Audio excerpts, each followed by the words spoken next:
नमस्कार सबैजनालाई। आज हामी सुनछारी झरना घुम्न गइरहेका छौँ। बवाल छ सुनछारी झरना।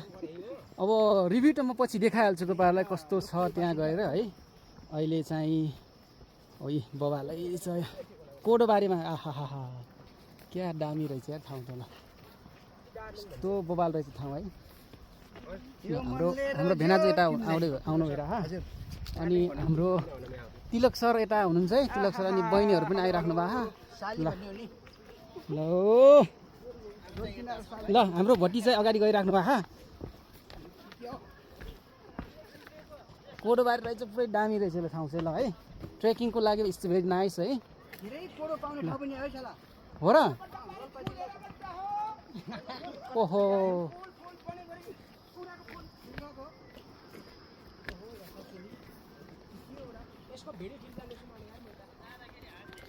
ल दामी ल दामी दामी दामी ल।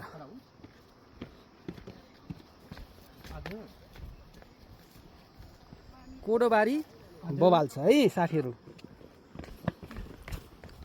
अहिले हामी यो सुनछारी गाउँपालिकामा रहेको यो एकदमै चर्चित सुनछारी झरना घुम्न गइरहेका छौँ।